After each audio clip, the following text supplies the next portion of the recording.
Hello friends, நம்ம start சொல்லி என்ன பார்க்க போகிறோம் அப்படின்னா, அனாயன்ஸில் படிக்கிற பிஆர்க் எம்ஆர்க் ஸ்டூடெண்ட்ஸ் உங்களுக்கான UG PG 3rd semester 5th semester 7th semester 9th semester ஸ்டூடெண்ட்ஸ்க்கான அகாடமிக் ஷெடியூல் வந்து பப்ளிஷ் பண்ணியிருந்தாங்க.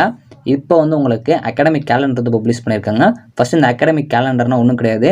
ஸோ உங்களுக்கு அகாடமிக் ஷெடியூலில் ஒரு டேட்டா மென்ஷன் பண்ணியிருக்கதை உங்களுக்கு அகாடமிக் கேலண்டர் அப்படிங்கிறப்போ ஒரு விசுவலைஸ் பண்ணி ஒரு கேலண்டர் ஃபார்மேட்லேயே கொடுத்துருப்பாங்க. இல்லை கவர்மெண்ட் ஹாலிடேஸும் மென்ஷன் பண்ணியிருப்போம். ஸோ இது வந்து இந்த டைம் புதுசாக வந்து ஃபஸ்ட் டைம் கொண்டு வந்திருக்காங்க. ஸோ இது பிஇ பிடெக் ஸ்டூடெண்ட்ஸ்க்கும் இருக்குது, அதேமாதிரி பிஆர்க் எம்ஆர்க் ஸ்டூடெண்ட்ஸும் கொடுத்துருக்காங்க. ஸோ நம்ம பார்க்க போகிறது பிஆர்க் எம்ஆர்க் ஸ்டூடெண்ட்ஸ்க்கு. ஸோ இந்த ஷெடியூல் பொறுத்தவரைக்கும் பார்த்தீங்க அப்படின்னா உங்களுக்கு ஒவ்வொரு கலரில் மென்ஷன் பண்ணியிருப்பாங்க. அதாவது ஆகஸ்ட் 4 வந்து உங்களுக்கு கிளாஸ் ஸ்டார்ட் ஆகுது.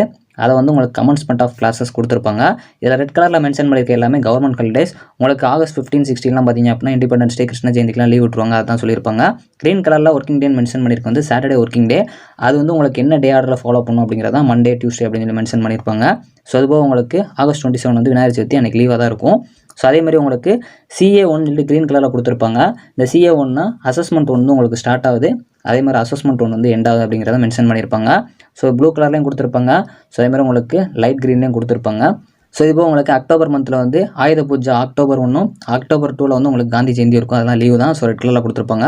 ஸோ லாஸ்ட் ஒர்க்கிங் டே பொறுத்த வரைக்கும் உங்களுக்கு நவம்பர் 14 இதுதான் வந்து இந்த ஷெடியூலில் கொடுத்துருப்பாங்க. ஸோ அதே மாதிரி கீழே வந்து உங்களுக்கு டேலி பண்ணி பிங்க் கலரில் ஒர்க்கிங் டேஸ் வந்து மென்ஷன் பண்ணியிருப்பாங்க, எத்தனை நாள் நீங்கள் ஒவ்வொரு மந்த்தும் போகிறீங்க அப்படின்னு சொல்லி கொடுத்துருப்பாங்க. ஸோ அதே மாதிரி உங்களுக்கு குமுலேட்டிவ் ஒர்க்கிங் டேஸும் கொடுத்துருப்பாங்க. ஓவராலாக டேலி பண்ணி நீங்கள் டோட்டலாக இந்த செமஸ்டரில் எவ்வளோ ஒர்க்கிங் டேஸ் போகிறீங்க அப்படின்னா 77 டேஸ் வந்து போகிறீங்க. கீழே வந்து ஒவ்வொரு இதுக்கு வந்து ஷார்ட் ஃபார்ம் மென்ஷன் பண்ணியிருப்பாங்க. ஸோ அதே மாதிரி உங்களுக்கு நெக்ஸ்ட் செமஸ்டருக்குரிய ரீஓப்பனிங் டேட்டும் வந்து ஜனவரி 5 அப்படிங்கிற மாதிரி மென்ஷன் பண்ணியிருக்காங்க. இது அகாடமிக் ஷெடியூலே இருக்கும். ஸோ இந்த அகாடமிக் கேலண்டர் வந்து உங்களுக்கு எப்படி இருக்குது அப்படிங்கிறத மறக்காமல் கமெண்ட் பண்ணுங்கள். ஸோ இந்த டைம் தான் புதுசாக பப்ளிஷ் பண்ணியிருக்காங்க. தேங்க்ஸ் ஃபார் வாட்சிங்.